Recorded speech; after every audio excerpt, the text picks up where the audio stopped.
میں نے ان 40 سالوں میں کبھی یعنی کالا لباس کیا، کالا کرتا، کالی شلوار بھی کبھی نہیں پہنی.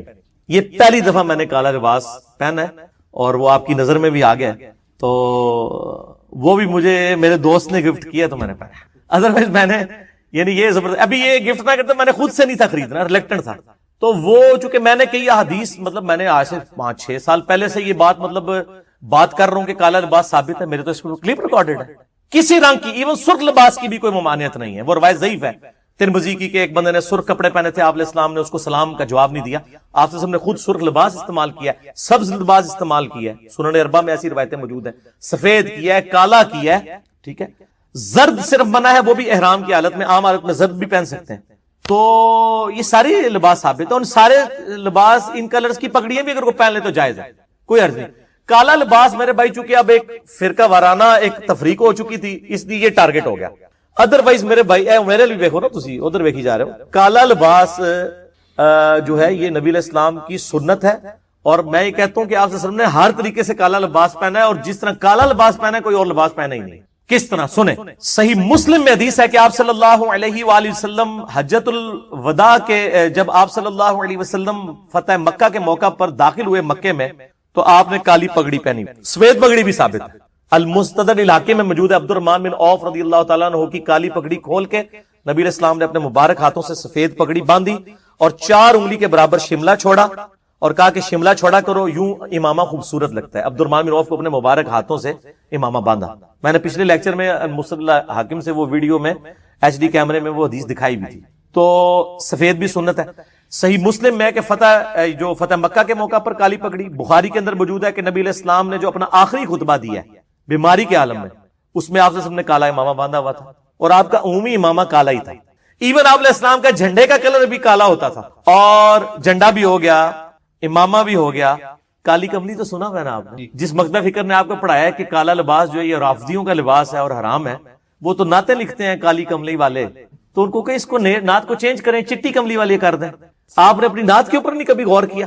اور یہ صحیح مسلم میں حدیث ہے، اما عائشہ رضی اللہ تعالیٰ عنہ کہتی ہیں نبی علیہ السلام ایک دفعہ اپنے گھر سے اس حال میں برآمد ہوئے کہ کالے کلر کی، کالے بالوں کی اونی ہوئی کالی چادر آپ صلی اللہ علیہ وسلم نے اوڑی ہوئی تھی، اس حال میں کہ سیدنا حسن ابن علی آئے تو آپ علیہ السلام نے ان کو اپنی چادر کے نیچے لیا، پھر سیدنا حسین آئے ان کو بھی چادر کے نیچے لیا، پھر سیدہ فاطمہ آئی ان کو بھی چادر کے نیچے لیا، پھر مولا علی علیہ السلام آئے ان کو بھی چادر کے نیچے لیا. اور اس کو روایت کون کر رہا ہے؟ اور پھر آپ صلی اللہ علیہ وسلم نے سب کے اوپر وہ چادر، کالی چادر کی جس کو کالی کملی کہتے ہیں.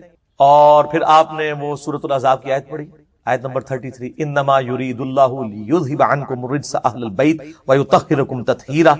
اے نبی کے گھر والو، اللہ تو چاہتا ہے تم سے ہر طرح کی ناپاکی دور کر کے تمہیں خوب صاف ستھرا کر دے. اور یہ آپ صلی اللہ علیہ وآلہ وسلم کی یہ چادر والی حدیث بڑی مشہور ہے، وہ بھی کالی تھی میرے بھائی. اور دسا ٹھیک ہے جی. ہاں سنیں، صحیح مسلم میں حدیث ہے، ام سلمہ رضی اللہ تعالی عنہا نے نبی علیہ السلام کی وفات کے بعد ایک کالے کلر کا جبہ نکالا، کسروانی یعنی کسرا پرشین جبہ، جو پرشیا کے حاکم نے آپ کو گفٹ بھیجا ہوا تھا، کفار سے بھی آپ گفٹ لے سکتے ہیں. وہ اس کے اوپر یعنی دامن کے اوپر یہاں پر بھی یعنی گوٹ لگی ہوئی تھی ریشم کی. میں نے بتایا صحیح مسلم حدیث ہے 4 انگلی تک آپ ریشم کی گوٹ استعمال کر سکتے ہیں، ریشمی لباس نہیں. یہاں پہ بھی تھی اور دامن کے اوپر بھی تھی. اور ام سلمہ کہتی ہیں کہ یہ نبی علیہ السلام کا وہ مبارک کرتا ہے جو آپ پہنا کرتے تھے، اور ہم اس مبارک کرتے کو پانی میں بھگو کر مریضوں کو اس کا دھون شفا کے طور پہ پلاتے ہیں. صحیح مسلم میں یہ حدیث ہے. اور میں نے وسیلہ اور توسل والے لیکچر میں ان سارے حدیثوں کے نمبر بھی بتائے ہیں. تو جو آپ نے پگڑی پہنی، جس کی آپ نے چادر پہنی، جس کا آپ نے جبہ پہنا، جو آپ کے جھنڈے کا رنگ ہے، تو اون بھی کالا رنگ. چلیں اسی ضمن میں ایک چیز، چلو تسی وہ نہیں خلاف کعبہ تے کالا ہے نا یار، وہی مان لو. ہاں نہیں، اس میں کلر نہیں آیا، یا ایھا المزمل میں کلر نہیں آیا. ٹھیک ہوگا جی. جی بالکل، میں کہتا ہوں جی آپ محرم الحرام میں کالے کپڑے پہنے اور آپ صحیح شیعہ علی ہونے کا ثبوت دیں، لوگوں کو صحیح بات بتائیں کہ یہ جو کچھ کر رہے ہیں یہ اصلی شیعہ نہیں، ہم اصلی شیعہ ہیں. جڑے بڑھو نا، ان کو چھوڑے نا آپ. یہ تو اسی طریقے سے ہے کہ جب ہم کسی کو داڑھی کی ترغیب لاتے ہو کہتے ہیں ڈاکوؤں نے بھی داڑھی رکھی ہے، تو میں ان کو یہ کہتا ہوں اللہ کے بندو آپ ڈاکہ نہ مار کے داڑھی رکھ کے لوگوں کو داڑھی کی اہمیت بتائیں. کافی ہوگی جی میرا خیال. دیکھیں جی عام مسلمان کے بارے میں میرے علیحدہ سے ایک ویڈیو بھی ریکارڈ ہے، آپ یوٹیوب کے اوپر جا کے لکھیں ڈاکٹر اسرار ورسز جاوید احمد غامدی. میں نے اس کلپ کے اندر یعنی پولیٹیکل سسٹم آف اسلام کے حوالے سے ڈسکشن کی ہے کہ میں ڈیموکریسی کو، جو پاکستان کی ڈیموکریسی ہے، چند ایک کمزوریوں کو چھوڑ کے، جیسے مولانا مودودی رحمہ اللہ تعالیٰ نے کہا تھا جب قرارداد مقاصد پاس ہوئی تو انہوں نے کہا کہ آج پاکستان کی سٹیٹ نے کلمہ پڑھ لیا. قرارداد مقاصد کے ساتھ جو آئین پاکستان اپنی ساری کمزوریوں کے باوجود یہ ڈیموکریسی جس میں حلال کے دائرے کے اندر اندر آپ نے ڈیموکریٹک رویہ اختیار کرنا ہے اور حرام کا معاملہ تو ڈیموکریسی کے ذریعے نہیں طے ہوگا، اس ڈیموکریسی کو میں خلافت راشدہ کی ماڈرن اور بہترین فارم سمجھتا ہوں. اس کے حوالے سے میرا مشورہ ہے آپ کو کہ آپ جاوید احمد غامدی صاحب، اور یہ واحد بندہ ہے جس کا جب میں نام لیتا ہوں تو مجھے ساتھ کہنا پڑتا ہے کہ کئی باتوں میں مجھے ان سے اختلاف ہے اور کئی باتوں میں ان کی تصحیح کرتا ہوں کیونکہ ان کی ہر چیز میرے کھاتے میں پڑتی ہے. تو میں ان کا ایک پروگرام ہے سلیم صافی کے ساتھ یوٹیوب کے اوپر، آپ جا کے دیکھیں، خلافت اور ڈیموکریسی، 40 منٹ کا ہے. جتنے وظائف ہیں وہ انہوں نے کلیئر کیے ہیں، اور یہ علم و حکمت کے نام سے بھی 4 پروگرام دنیا ٹی وی کے اوپر بھی ان کے ریسنٹلی بھی ریکارڈ ہوئے ہیں ڈیموکریسی کے اوپر. میں آج اس طرف نہیں جاؤں گا، میرا کلپ وہ 12 منٹ کا دیکھ لیں، ڈاکٹر اسرار ورسز جاوید احمد غامدی. میں درمیان کا ایک راستہ رکھتا ہوں، اور اس میں بھی میں نے ایک جملہ بولا تھا کہ یہ جو کچھ ایران اور سعودیہ کر رہے ہیں اس وقت، اور پوری امت کو اس وقت انہوں نے پریکٹیکلی 2 دھڑوں میں ڈیوائیڈ کر دیا. یہ بہت خطرناک کھیل ہے، کیونکہ جب کافر نے آپ کو مارنا ہے تو اس نے یہ نہیں کہنا یہ شیعہ مسلم ہے اور یہ سنی مسلم، اس نے تو کہنا نبی علیہ السلام کا نام لیوا ہے اس کو. تو میں تو بالکل اس کے خلاف ہوں، چاہے شام کے اندر سنیوں پہ ظلم ہو رہا ہے، چاہے سعودیہ کے اندر شیعہ کے اوپر ظلم ہو رہا ہے، بحرین کے اندر یا یمن والا جو معاملہ چل رہا ہے. میرا سب کے بارے میں موقف ہے کہ مسلمان کا مسلمان کے ساتھ لڑنے کو اوائڈ کرنا چاہیے. اور جو آپ کی OIC ہے، جو پریکٹیکلی OIC بنی ہوئی ہے، یعنی آرگنائزیشن آف اسلامک کنٹریز، اس کا کام ہے کہ یہ سارے کے سارے جو ان کی یہ 2 نمبریاں ہیں ان کو ختم کروائیں. اور اس قسم کے یعنی اب کافروں کے ہاتھوں ایک پروکسی وارز ان ملکوں کے اندر چل رہی ہیں. مجھے لوگ کہتے ہیں آپ لیکچر ریکارڈ کریں، میرے بھائی میں ادھر 4000 کلومیٹر دور بیٹھ کے مجھے گراؤنڈ ریئلٹیز وہاں کی نہیں پتا، جو کچھ سنتے ہیں وہ میڈیا کے ذریعے سنتے ہیں. تو اس لیے ہمیں کوئی رائے اختیار مرشد آپ کتاب و سنت کی روشنی میں مسئلہ پوچھیں کہ ہاں جی اگر یوں کسی طریقے سے کسی کو مارا جائے یہ جائز ہے یا ناجائز، تو میں کہوں گا ناجائز ہے. آپ تو کافر کو بھی ناک نہیں مار سکتے، چاہے جائے کہ آپ مسلمانوں کے گلے کاٹنے شروع کر دیں. سورۃ المائدہ میں ہے جس نے ایک انسان کو قتل کیا گویا اس نے پوری انسانیت کو قتل کیا. تو میرا تو یہ واضح موقف ہے. مسئلہ نمبر 28 میرا ریکارڈڈ موجود ہے قتل مسلم کی سزا کے اوپر، اور کافر کو بھی مارا جائے وہ بھی مطلب اتنا ہی بڑا جرم. ایک حدیث البتہ صحیح ہے، صحیح سند کے ساتھ، فضائل صحابہ کتاب ہے، احمد بن حنبل کی یہ روایت میں نے وہ 72 احادیث میں بھی شامل کی ہے کہ سیدنا علی رضی اللہ تعالیٰ عنہ کہتے ہیں کہ میری وجہ سے 2 گروہ گمراہ ہوں گے اور میری وجہ سے 2 گروہ دوزخ میں جائیں گے، ایک میری محبت میں غلوف کر کے اور ایک میری دشمنی میں غلوف کر کے. تو یہ سیدنا علی کا قول ہے، اور یہ محدثین کا پیٹ رول ہے کہ اگر کسی صحابی کا قول غیبی خبر سے متعلق ہو تو یہ امپلائیڈ ہوتا ہے کہ یہ نبی کے بتانے پر ہی موقوف ہے، یعنی نبی نے خبر دی ہے تب ان کو یہ مستقبل کی خبر پتا ہے، ورنہ نبی کے علاوہ تو کسی کے پاس علم غیب نہیں نہ ہوتا اللہ تعالیٰ کی طرف سے. کوئی اور شخص تو یہ دعویٰ نہیں کر سکتا میرے اوپر وہی نازل ہوتی ہے. تو نبی کو جتنا اللہ تعالیٰ علم غیب دیتا ہے، غیب پر اطلاع دیتا ہے، وہ امت تک پہنچا دی جاتی ہے. تو سیدنا علی جب یہ قول بیان کر رہے ہیں تو یقیناً یہ موقوف ہے نبی صلی اللہ علیہ وسلم کے بتانے کے اوپر. تو یہ 2 ایکسٹریم رویے امت میں آج تک موجود ہیں. لیکن اب مسئلہ یہ ہوتا ہے کہ چونکہ فرقہ واریت ہو جاتی ہے تو اہل سنت سے اگر آپ پوچھیں گے وہ کہیں گے جی وہ جس دوزخ میں جس گروہ نے جانا ہے نا وہ یہ رافضی شیعہ ہے. دیکھیں سیدنا علی کے بارے میں کتنا غلو کرتے ہیں. اچھا آپ شیعہ سے جا کے پوچھیں وہ کہیں گے جس بندے جنہوں نے حضرت علی کی دشمنی میں دوزخ میں جانا ہے وہ اہل السنہ ہے. یہ دیکھیں کہ یہ حضرت علی کی جب شان بیان ہونی شروع ہوتی ہے تو یہ شیعت کا فتویٰ لگا دیتے ہیں. ٹھیک ہے، تو یہ دونوں ایکسٹریم رویے ہیں. اہل سنت کے ہاں بھی ناسبی موجود ہیں جو سیدنا علی سے بغض رکھتے ہیں، آج تک موجود، اور ان کی زیادہ تر تعداد جو ہے وہ اہل حدیث اور دیوبند مکتب فکر کے اندر موجود ہے. آپ کچھ بریلیوں میں بھی ایک کا دکا دانے آنے شروع ہو گئے ہیں. اور اسی طریقے سے جو رافضیوں کی اکثریت ہے وہ اہل تشیع کے ہاں پائی جاتی ہے جو کہ سیدنا علی کے بارے میں غلو کرتے ہیں. اہل سنت کا درمیان میں مسلک ہے اس حوالے سے، اور اس میں وہ امام شافعی کا شعر کوٹ کروں گا ضرور، جو انہوں نے دیوان الشافعی، ان کا اپنا دیوان چھپا ہوا ہے، اس میں کوئی سند کی ضرورت نہیں ہے. اور تمام ائمہ محدثین نے اپنی حدیث کی کتابوں میں اس قول کو نقل کیا ہے، اسماء الرجال کی کتابوں میں اس قول کو نقل کیا ہے. امام ذہبی رحمہ اللہ نے جو امام ابن تیمیہ کے شاگرد ہیں انہوں نے بھی نقل کیا، امام ابن تیمیہ نے بھی نقل کیا، اور امام ابن کثیر نے بھی، اور باقی سارے ائمہ نے، ابن حجر اسقلانی نے بھی، کہ امام شافعی فرمایا کرتے تھے ان کان رفضا حب آل محمد صلی اللہ علیہ وسلم، اگر آل محمد کی محبت کا نام رافضی یا شیعہ ہونا ہے فَلْيَشْهَدِ الثَّقَلَانِ أَنِّي رَافِضِی، تو جن و انس گواہ ہو جاؤ اس بات پہ کہ میں رافضی ہوں. کہ اگر سیدنا علی سے محبت کا نام شیعہ ہونا ہے اور تم مجھے بلیم کرتے ہو کہ میں علی سے محبت کیوں کرتا ہوں، آل محبت سے محبت کیوں کرتا ہوں، اس کی بنیاد پہ تم مجھے شیعہ کہتے ہو، تو گواہ ہو جاؤ میں شیعہ ہوں. اور میں نے اس میں پھر ایڈ کیا کہ اگر آج امام شافعی زندہ ہوتے تو میں کہتا کہ شیخ صاحب آپ میرے بھی کچھ اشعار اس میں ایڈ کر لیں. آپ نے تو کہا نا کہ اگر اہل بیت کی محبت کا نام رافضی یا شیعہ ہونا ہے تو میں ہوں رافضی. تو میں یہ کہتا ہوں کہ اگر نبی صلی اللہ علیہ وسلم کی محبت کا نام اگر وہ غلوف کے درجے میں نہ ہو، بریلوی ہونا ہے تو میں بریلوی ہوں. اگر صحابہ کرام سے عقیدت کا نام اگر غلوف کے درجے میں نہ ہو، یہ شرط ہے، ادھر بھی معصومیت نہ کلیم کر دی جائے دیوبند کی طرح، اگر اس کا نام دیوبندی ہونا ہے تو میں دیوبندی ہوں. اور اگر کتاب و سنت کے منہج کو اور اجماع کو حجت مانتے ہوئے فائنل اتھارٹی ماننا اور اس کے مقابلے پر کسی کی بات کو حجت نہ سمجھنا اہل حدیث ہونا ہے تو میں اہل حدیث ہوں. تو یہ صرف ایک سمجھانے کے لیے ایک جملوں کے طور پر ہے. باقی الحمدللہ ہم مسلمان ہیں اور ہمیں اسی پر فخر محسوس کرنا چاہیے.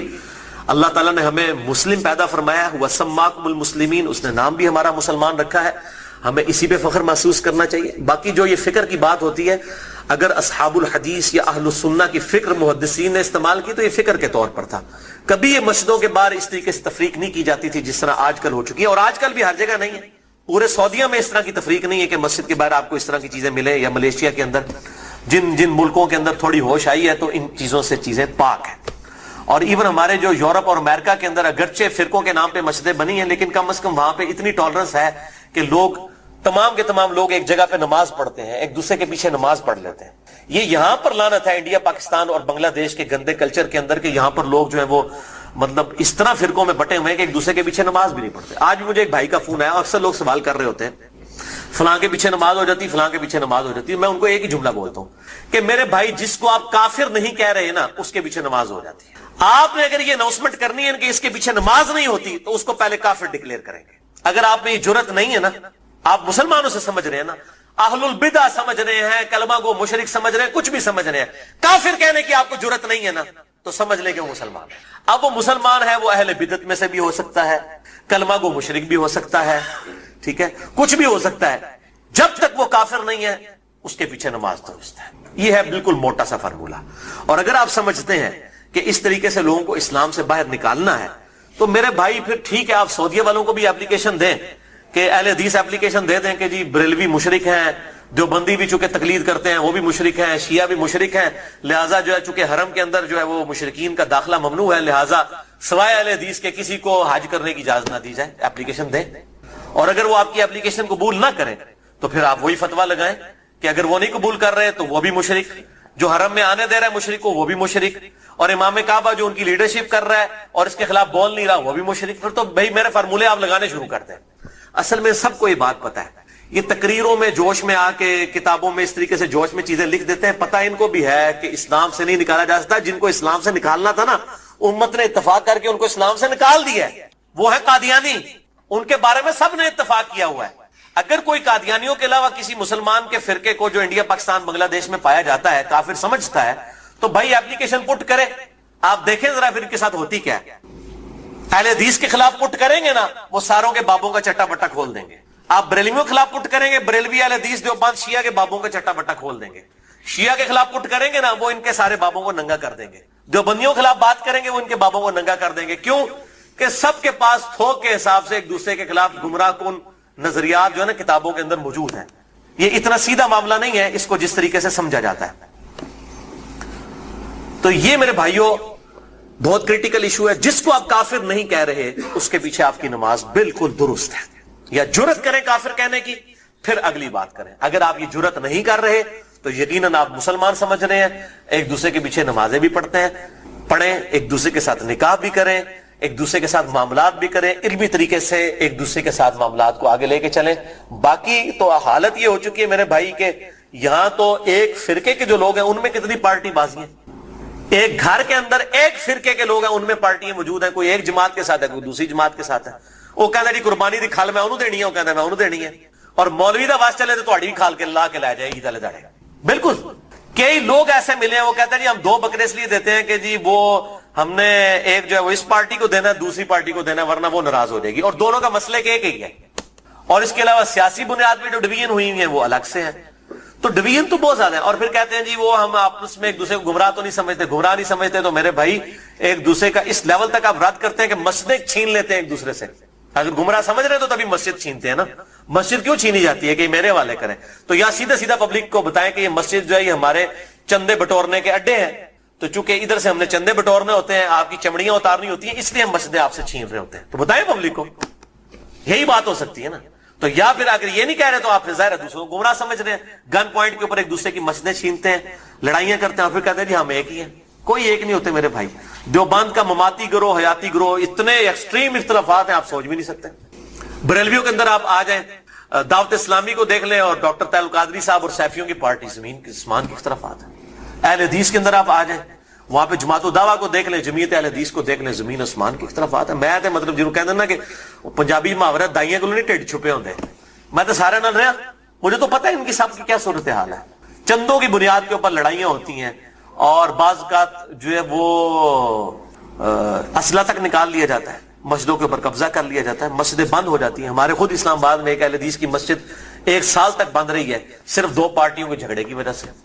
اور پھر الٹیمیٹلی جو ہے وہ بڑی مشکل کے ساتھ ایشو جو ہے وہ ریزالو ہوا, اور اس حد تک ہو گئی کہ امام مسجد کو دھمکی لگائی جاتی تھی, اگر تو نے ادھر جا کے امامت کرائی نہ تو تیری لتا پان دیں گے, اس لیول تک. اور اس مسجد کے دائیں طرف ایک پارٹی نے خیمہ لگایا, بائیں طرف ایک پارٹی نے خیمہ لگایا, دونوں جو ہے وہ نمازیں پڑھا رہے ہیں, اور دونوں نے اب سپیکر لگائے ہوئے ہیں اور ایک دوسرے کی طرف رخ کیے ہوئے, نمازی اندر 4-5 ہیں. یہ حالت ہے مولویوں کی. تو میں یہ سمجھتا ہوں کہ اسلام کے خلاف سب سے بڑی سازش جو ہے نا یہ علماء ہے. اور یہ بات میری بری نہ مانیے گا, سورہ الاعراف کے اندر اللہ تعالیٰ نے آیت نمبر 175 آنورڈ اگر آپ پڑھنا شروع کریں گے تو اللہ تبارک و تعالیٰ نے علماء سو کی مثال جو ہے کتے کی سی دی ہے. اللہ تعالیٰ ماتا ہے جو علماء, بلعام بن باورا ایک بہت بڑا عالم تھا یہودی, اس کی مثال اللہ تعالیٰ نے دی ہے کہ اس کی مثال کتے کی سی ہے کہ اس کو کوئی چیز ملتی ہے تب بھی یہ زبان ہانپتا رہتا ہے, نہ ملے تب بھی ہانپتا رہتا ہے, کہ وہ لالچی ہے نا. یعنی کتے کا کام یہ ہے کہ وہ لالچ میں زبان باہر نکال کے رکھے, چاہے پیٹ بھرا ہوا ہو یا نہ ہو. علماء کی مثال اللہ تعالیٰ نے کتے کی دی ہے قرآن حکیم کے اندر. آپ اندازہ کریں کتنی سخت مثال ہے. ہم بھی یہ بات کرتے ہیں, پنجابی جی محاورہ ہے کتی چورانا رلی ہے, سنے ہیں نا. یعنی چور سے بچانے کے لیے, گھر کی حفاظت کے لیے کتا رکھا جاتا ہے. جب کتا ہی چوروں کو بتانا شروع کر دے کہ فلاں قیمتی مال فلاں جگہ پہ اس کو لوٹ لو, تو اس کو پنجابی میں کہا جاتا ہے کتی چورانا رل گئی ہے. یعنی کتا جو ہے وہ الٹا چوروں کے ساتھ مل گیا ہے. ہمارے علماء کی بھی مثال یہی ہے, وہ علماء جو اپنی پبلک کو یہ کہہ رہے ہیں قرآن و سنت ڈائریکٹ نہ پڑھنا گمراہ ہو جاؤ گے. تو یہ اس سے بڑی کیا دشمنی ہے؟ ہم غیر مسلم کو کیسے قرآن پیش کریں گے اگر ہم اپنے مسلمان بھائی کو یہ کہہ رہے ہیں قرآن ڈائریکٹ نہ پڑھنا گمراہ ہو جاؤ گے؟ کیوں کہہ رہے ہوتے ہیں؟ کیونکہ ان کو پتہ ہے قرآن میں وہ کچھ لکھا ہے جو ہمارے عقیدوں اور ہمارے بابوں کے عقیدوں کے خلاف ہے. اگر یہ بات کریں گے تو گمراہ ہی ہوگا نا. تو یہ جو پٹی پڑھا رہے ہیں, مجھے بتائیں اس سے بڑے اسلام کے دشمن کون ہے؟ اب آپ ان کی پگڑیوں سے, داڑیوں سے, تسبیحوں سے, ان کی شکلوں سے دھوکہ نہ کھائیں. اسلام کے بہت بڑے دشمن ہیں یہ لوگ, اللہ تعالیٰ ان کے شر سے محفوظ فرمائے. تو بات کہاں سے کہاں نکل گئی. اللہ تعالیٰ فرماتا ہے ہم نے ماں باپ, ان کو ماں اور بیٹے دونوں کو جہان والوں کے لیے بہت بڑی نشانی بنایا تھا. ان ھذہ امتکم امۃ واحدہ, اے نبیوں کے ماننے والوں یہ سب کی سب امتیں, تمام نبیوں کے پیروکار اور انبیاء کی تعلیمات ایک ہی تھی. وَأَنَا رَبُّكُمْ فَاعْبُدُونَ, اور میں تمہارا رب ہوں پس میری ہی عبادت کرو. یعنی عیسیٰ, موسیٰ, ابراہیم, نوح علیہ السلام اور محمد رسول اللہ صلی اللہ علیہ وسلم یہ ایک ہی درخت کی شاخیں ہیں, ایک ہی درخت کے پھل ہیں. یہ کوئی ڈیفرنٹ تعلیمات نہیں ہے, بنیادی عقائد سیم ہیں. ہاں وقت کے ساتھ ساتھ اللہ تعالیٰ نے شریعت کے اندر کچھ تبدیلی کی, لیکن بنیادی عقیدہ توحید سب کا سب ایک, اور وہی اللہ تعالیٰ نے بات کر دی. وَأَنَا رَبُّكُمْ, اور میں ہوں تمہارا رب, فَاعْبُدُونَ, پس میری عبادت کرو. وَتَقَطَّعُوا أَمْرَهُمْ بَيْنَهُمْ, مگر لوگوں نے پارا پارا کر دیا آپس میں دین کو. كُلٌّ إِلَيْنَا رَاجِعُونَ, سب کے سب کو لوٹ کر ہمارے پاس آنا ہے. اللہ تعالیٰ ماتا ہے ہم نے ایک دین دیا تھا لیکن لوگوں نے فرقے بنا لی. ایک تو یہ انبیاء کے نام پر یہ تقسیمیں ہوئی, اور بعد میں پھر نبیوں کے ماننے والوں میں بھی بزرگوں کے نام پہ تقسیمیں ہو گئی. یعنی آج عیسائی, یہودی اور مسلم نبیوں کے نام کے اوپر اپنے آپ کو ڈیوائیڈ کیا ہوا ہے نا, حالانکہ تعلیمات ایک ہے. اور ہم کیوں اپنے آپ کو بہتر سمجھتے ہیں؟ ہم کسی نبی کا ڈینائی نہیں کرتے. لا نفرق بین احد من رسلی, ہم ایمان لانے میں کسی نبی میں فرق نہیں کرتے. لیکن یہودیوں کو دیکھیں, حضرت عیسیٰ کا انکار کرتے ہیں, محمد رسول اللہ کا انکار کرتے ہیں صلی اللہ علیہ وسلم. عیسائیوں کو دیکھیں, حضرت موسیٰ کو بھی مان رہے ہیں, حضرت عیسیٰ کو بھی مان رہے ہیں, ہمارے نبی کا انکار کر رہے ہیں. تو انہوں نے اپنی پگڈنڈی الگ کر لی ہے. اور ہمیں کیا تعلیم دی گئی کہ ہم عیسیٰ علیہ السلام کو بھی ویسا ہی پیغمبر مانتے ہیں جس طرح کہ اپنے محبوب صلی اللہ علیہ وسلم کو مانتے ہیں. ہمارے نزدیک نبی صلی اللہ علیہ وسلم کا انکار کرنے والا بھی ویسے ہی کافر ہے جس طرح کسی ایک پیغمبر کا انکار کرنے والا کافر ہے. سیم یہ اللہ تعالیٰ نے. لیکن پھر امت کے اندر کیا ہوا؟ نبی صلی اللہ علیہ وسلم تو چلے گئے اور آپ صلی اللہ علیہ وسلم کے بعد وقت جب گزرتا گیا لوگوں نے اپنے بزرگوں بابوں کے نام کے اوپر فرقے کھڑے کرنا شروع کر دی. اس میں بزرگوں کا قصور نہیں تھا. یعنی امام حنیفہ، امام شافعی، امام احمد بن حنبل، امام مالک رحمہ اللہ. اس کی وجہ سے کچھ سلفی مجھ سے ناراض ہو گئے جس نے سیرین کی گستاخی کی. میں بھی آپ کے سامنے واقف رکھتا ہوں، آپ سب بھی گستاخ ہو جائیں گے کہ ابن سیرین نے یہ کیا کیا. سنن دارمی میں مقدمے میں صحیح سند کے ساتھ یہ بات موجود ہے کہ امام ابن سیرین کے پاس کچھ لوگ آئے، انہوں نے کہا کہ ہم آپ کے سامنے قرآن کی آیات بیان کریں. انہوں نے کہا میں آیتیں نہیں سنتا. انہوں نے کہا نبی صلی اللہ علیہ وسلم کی احادیث کچھ بیان کریں. انہوں نے کہا میں حدیث نہیں. جب وہ اٹھ کے چلے گئے تو ان کے شاگردوں نے کہا کہ حضرت یہ کیا، وہ تو آپ کو قرآن کی آیات سنا رہا تھا، احادیث سنا رہا تھا، آپ نے سننے سے کیوں انکار کیا؟ یہ دیکھ لیں اب اہل حدیث، ان کو اتنا بڑا امام انہوں نے ڈکلیئر کیا ہوا ہے تو یہ تو بالکل اہل حدیث کے منہج کے خلاف ان کی بات تھی نا. یہاں بھی ہم بریلویوں کو، دیوبندیوں کو جب قرآن و حدیث پیش کرتے ہیں وہ کہتے ہیں نہیں بزرگ بابے. تو ابن سیرین نے جواب دیا کہ میں نے اس سے آیت اس لیے نہیں سنی کہ یہ بد عقیدہ شخص تھا. یہ کوئی ایسی آیت بتا دیتا کہ اس سے میرا عقیدہ خراب ہو جاتا. لعنت اللہ علی الکاذبین. اگر کسی کا یہ عقیدہ ہے نا کہ قرآن کی آیت سے میرا عقیدہ خراب ہوتا ہے تو اس کا عقیدہ بعد میں خراب ہوگا، وہ پہلے ہی بد عقیدہ ہو چکا ہے. اگر کسی کا یہ عقیدہ ہے، یہ ہے کہ نہیں ایسا؟ یا کوئی کہ جی کسی صحیح حدیث کو سننے کی وجہ سے میرا عقیدہ خراب ہو جاتا ہے تو وہ اس کا عقیدہ خراب ہو چکا، قرآن کی آیت سننے سے پہلے ہی وہ بد عقیدہ ہو چکا. تو ان کا جی میں نے حدیث اس لیے نہیں سنی کہ ہو سکتا ہے وہ ایسی حدیث بیان کرے جو یعنی میں آج دے سامنے کہتے میرے بس لگتے خراب ہوئے تھے اور پھر منو منی نہ پہ جائے. جس طرح میں کہہ رہا نا وہ بریلوی دیوبندی کہتے ہیں کہ رفع الایدین دی حدیث کو دکھا دے بخاری مسلم تو، اور کئی لوگ ہیں ان کو جب دکھانے لگا کہہ رہے نہیں ہم نے نہیں دیکھنی. ایسے بھی کر لیتے ہیں، ایسے بھی کر لیتے ہیں، نہیں دیکھنی جی پھر عمل کرنا پڑ جائے گا. تو بیماری تو ایک ہی ہے، چاہے وہ آج کے خلف میں ہو یا پرانے سلف میں ہو. خلف کہتے ہیں بعد میں آنے والے لوگ، سلف ہو. اب ابن سیرین کو چھوٹے بندے رحمہ اللہ، میں ان کی بڑی عزت کرتا ہوں لیکن علم کے میدان میں جذبات کی کوئی حیثیت نہیں ہوتی. یہ ادھار تھا. میرے بارے میں یہ بھی پراپوگنڈا ہوا ہے کہ یہ سلف کو گالیاں نکالتا ہے. اب میں بتا دیتا ہوں ان کی پبلک کو، ان کی پبلک خود پھر کہے گی ہاں جی یہ سلف تھے یا یہ بریلوی دیوبندی تھے. یہ خود فیصلہ کریں گے کہ ابن سیرین بریلوی تھے، دیوبندی تھے یا سلف تھے. یہ ہمارا یہ موقف ہے کہ اس موقف میں وہ غلط تھے، پیسے ان کی علمی خدمات. میرے بھائیو یہ ابن سیرین نے جو موقف اختیار کیا، اگر یہ ہر مسلمان یہ عقیدہ اختیار کر لے کہ میں نے نہ آیت سننی ہے نہ حدیث، تو قادیانی تو ہمیشہ قادیانی مرے گا، بریلوی ہمیشہ بریلوی مرے گا، دیوبندی ہمیشہ دیوبندی مرے گا، اہل حدیث ہمیشہ اہل حدیث ہی مرے گا، اور شیعہ جو ہے وہ شیعی ہو کے مر جائے گا. اس کو کبھی نہیں پتا چلے گا کہ حق کون سا ہے اور باطل کون سا ہے. ایسا ہی ہوگا کہ نہیں؟ اور اس سے خطرناک بات آپ کو بتاؤں، الیاس قادری صاحب اگلے دن مدنی چینل پہ یہی واقعہ سنا کے اپنے مریدین کو کہہ رہے تھے بد مذہبوں سے بچے. ہمارے بزرگان دین جو ہے بد مذہبوں کی آیات اور حدیث نہیں سنا کرتے تھے. انہیں پھکی دی تھی اہل حدیثاں ہوں گے اپنے بابے نوں پوچھو تسی ابن سیرین نوں کہ اوڈے تواڈے سے کیڑی بڑی مصیبت کھڑی کر دیتی ہے. تو یہ آپ کہیں کہ ان کا موقف غلط ہے، ہم نہیں مانتے. اور اس موقف کو غلط ماننے سے کوئی وہ نعوذ باللہ کو بزرگی سے فارغ نہیں ہو جائیں گے. صرف امام حنیفہ نے تو غلط نہیں ہونا ہوتا. تمام اجتہادی مسئلوں میں بڑے بڑے اماموں کو غلطیاں لگی ہیں. امام حنیفہ کے استاد ہیں، ان کو بھی غلطی لگ سکتی ہے. غلطی تو کسی کو بھی لگ سکتی ہے، کہنا آسان ہے نا، غلطی کسی کو بھی لگ سکتی ہے.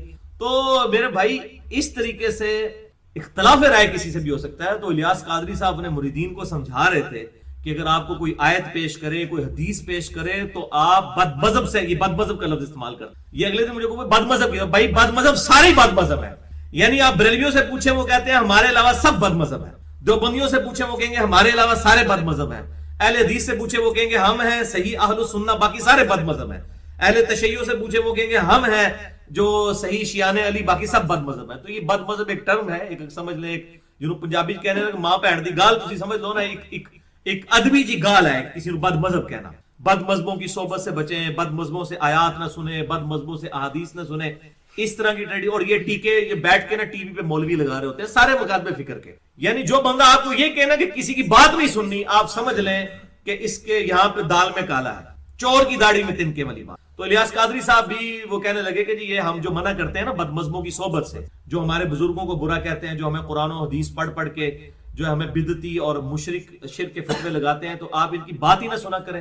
دیکھیں ہمارے بزرگ جو ہیں وہ حضرت ابن سیرین رحمہ اللہ، ان کا واقعہ انہوں نے بیان کر دیا، تو یہ ہمارے گاٹے فٹ کر دیے انہوں نے. میرے گاٹے نہیں فٹ ہوگا، میں تو بھائی سب سے اختلاف رائے کرتا ہوں۔ جب ہم حضرت معاویہ بن ابی سفیان رضی اللہ تعالیٰ عنہ سے اختلاف رائے رکھتے ہیں قرآن و سنت کی روشنی میں اور صحیح الاسناد احادیث کی روشنی میں، اپنی طرف سے نہیں، نبی صلی اللہ علیہ وسلم نے جو کچھ ان کے بارے میں فرمایا اس کی روشنی میں، تو اس کے بعد تو پھر کسی سے بھی اختلاف رائے ہو سکتا ہے۔ لیکن اختلاف رائے کا مطلب یہ نہیں ہوتا کہ آپ نے کسی کو معاذ اللہ استغفر اللہ گمراہ ڈکلیئر کر دیا ہے یا دوست کی ڈکلیئر کر دیا ہے۔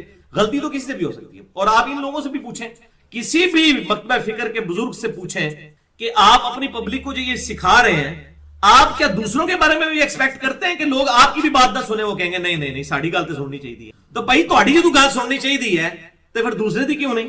جی مودودی صاحب کو نہ سنیں، مودودی صاحب کا لٹریچر نہ پڑھیں، غامدی صاحب کو نہ سنیں، ڈاکٹر اسرار کو نہ سنیں، اچھا تانوں سنیے، آج سانوں سنو، تانوں کو سنیے بھائی، آپ کو بھی تو کتنے لوگ، ہزاروں لوگ، تو ہم تو یہ رسک لے ہی نہیں سکتے لوگوں کو یہ کہیں کہ آپ نے فلاں کو سننا ہے فلاں کو نہیں سننا۔ میرا تو موقع پہلے دن سے یہی ہے اور آج بھی یہی ہے کہ سب کو سنیں اور کھوتا کوڑا برابر نہ رکھو۔ جو بندہ دلیل سے بات کرتا ہے اس کی بات لیں، جو بغیر دلیل کے کرتا ہے چھوڑ دیں اس کی بات کو۔ لیکن یہ موقف کہ فلاں کی سننی ہے اور فلاں کی نہیں سننی ہے، اتنی خطرناک چیز ہے، اتنی خطرناک چیز ہے۔ اس کا تو مطلب ہے قادیانی کہے گا جی میں نے پوری زندگی صرف قادیانی علماء کی بات سننی ہے، میں نے کسی کی نہیں سننی، تو اسے ختم نبوت سمجھ آ سکتی؟ وہ تو اسی گمراہی اور دلالت کے اندر دنیا سے چلا جائے گا۔ تو اللہ تعالیٰ کو کیا کہے گا، یا اللہ میں تو اپنے بزرگوں کے پیچھے چل رہا تھا۔ بس یہی چیز پھر باقی لوگ بھی صرف قادیانیوں تک نہ رہیں، باقی لوگوں تک بھی جائیں، بریلوی، دیوبندی، اہل حدیث، اہل تشیع، اگر یہی بات سوچنا شروع کر دیں کہ یار ہم نے صرف اپنے بزرگوں کی، اپنے علماء کی بات سننی، دوسرے کسی کی سننی نہیں ہے، کھو کھاتے ہی پا دینا دوسرے نو، تو پھر بھائی میرے ہدایت کسی کو نہیں ملنی ہے۔ اسی طریقے سے پہلے بھی علماء کے ہاتھوں جو ہے وہ گمراہ ہو رہے ہیں اور ہوتے چلے جائیں گے۔ یہ بڑا خطرناک معاملہ ہے، یہ رسک نہیں لیا جا سکتا۔ اوپن لوگوں کو چھوڑیں، اور یہ کہتے ہیں کہ جی وہ اوپن چھوڑ دیا تو لوگ گمراہ ہو جائیں گے، لوگ تو پہلے ہی گمراہ ہیں بھائی، پہلے ہی اکثریت گمراہ ہے۔ اوپن چھوڑ کے بھی تو آپ نے دیکھ لیا ہے کیا ہوا ہے۔ میں تو کہتا ہوں آپ اوپن چھوڑیں، جس کو آخرت کی فکر ہوگی واقعی وہ حق تک پہنچے گا، وہ سلمان فارسی ہوں اور وہ آتش پرست ہوں، پھر یہودی، پھر عیسائی، اور آخر میں نبی صلی اللہ علیہ وسلم کے پاس آ کے حق انہوں نے بھی قبول کر لیا۔ 4 دین تو انہوں نے بھی بدلے ہیں، 4 مذاہب تو انہوں نے بھی بدلے ہیں۔ ہمیں بھی لوگ کہتے ہیں جناب تسی پہلے بریلوی ہو، پھر دیوبندی، پھر اہل حدیث، پھر شیعہ نال رہے، پھر ہن کہندے مسلمان ہو گئے بھائی جی، ہن پتہ نہیں تسی کی ہونا ہے۔ تے اسی بھی کہنا سلمان فارسی جڑے نا وہ پہلے جو آتش پرست سن، انہوں نے ویسے 4 پورے ہو جاتے ہیں، آتش پرست سن، اس تو بعد جناب یہودی، پھر عیسائی، پھر اینڈ پہ مسلمان، صحابی ہو گئی الحمدللہ فوت ہوئے، ہم بھی الحمدللہ اینڈ پہ مسلمان ہو گئے ہیں۔ تو اسلام کے بعد تو صرف گمراہی رہ جاتی ہے نا پیچھے۔ تو الحمدللہ فرقوں سے بالا تر ہو کر حق بات قبول کریں اور لوگوں کو بھی یہی بات بتائیں، یہ رسک نہ لیں کہ جناب فلاں کی بات سننی ہے فلاں کی نہیں سننی، ورنہ اسی بنیاد کے اوپر لوگ ایک دوسرے کو گمراہ ٹکرے۔ تو اللہ تعالیٰ سے ہم دعا کرتے ہیں، اللہم اہدنا الصراط المستقیم صراط الذین انعمت علیہم غیر المغضوب علیہم ولا الضالین، آمین۔ اچھا ساتھ یہ بھی بڑی حیران کن بات ہے، آپ ان لوگوں سے پوچھیں نا، ان کے فالوور سے، کہ جی نبی صلی اللہ علیہ وسلم کے علاوہ کسی سے کوئی غلطی ہو سکتی ہے؟ کہتے ہیں ہاں جی نبی صلی اللہ علیہ وسلم کے علاوہ تو ہر بندہ غلطی کر سکتا ہے۔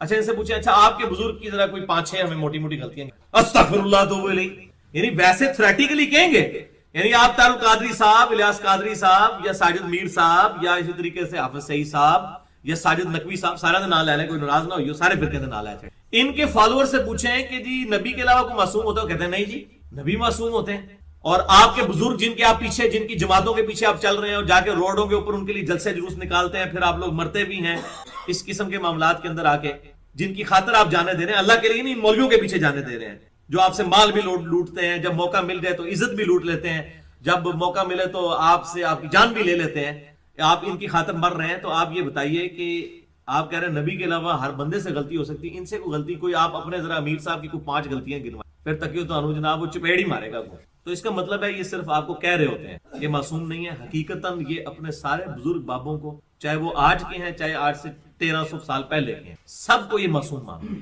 اور میں آپ کو بتاؤں، یہ مجھے اگلے دن ایک بندہ کہہ رہا تھا جی وہ شیعہ کے اندر ایک وہ امامت کا عقیدہ ہے معصومیت کا۔ میں نے کہا یہ بیماری صرف شیعہ کے اندر نہیں ہے، سنیوں کے اندر بھی ہے۔ یہ جو 4 امام کھڑے کر لیے ہیں، انہوں نے چلے 12 کیے ہوئے ہیں، وہ 12 پھر بھی کوئی آلے رسول ہیں، اور ان 4 اماموں کے استاد ہیں، یعنی امام شافعی جو ہے امام موسیٰ کاظم کے شاگرد ہیں، امام مالک جو ہے